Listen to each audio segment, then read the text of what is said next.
So Simon, can you give a simple explanation of how a guideline is introduced and the process that it goes through? So the process of developing a new guideline involves setting up a guideline development subgroup.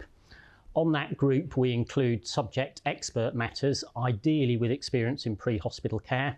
Paramedics sit on the group, ambulance nurses, and increasingly we're trying to involve patient representation, so Diabetes UK, sepsis.org.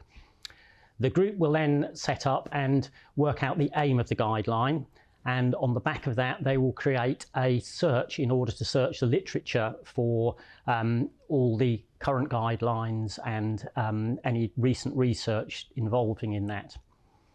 They'll go on to draft the guideline, and this will usually involve several meetings of the subgroup. Once they've written it, they will pass it on to the JRCALC committee in order to get it approved by the JRCALC committee. The main process and the main aim of developing a guideline is to make it useful for an ambulance clinician on the road when they've got a patient in front of them to make the diagnosis and treat the patient, rather than being a textbook. So it's very operationally and practically based, the guidelines are. Having been approved by JRCALC, it then goes to NASMED, the National Association of Medical Directors, for their approval. Once approved by them, it's then passed out to the ambulance services themselves. So each regional ambulance service will be notified that a new guideline's coming out. The ambulance lead paramedic group are informed, and this gives the ambulance trusts a chance to look at education, any education that's required, and to prepare them for the release of the guideline itself.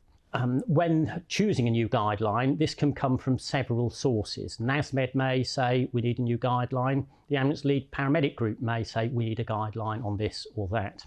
We monitor significant incidents that ambulance services receive, and coroners also produce preventing future deaths guidance, and we look at these to see if we need to change our guidelines at all in order to improve patient care. We're also constantly monitoring NICE guidelines, SIGN guidelines, so that if new information comes up, which means we need to modify a guideline, then it can be updated. The other aim we have is every 3 years we like to review every single guideline. Now, given that we've got 140 guidelines, that's quite a challenge. So each guideline is reviewed at least every 3 years. If there's been little change in clinical practice, then it may simply be a case of rolling the guideline on.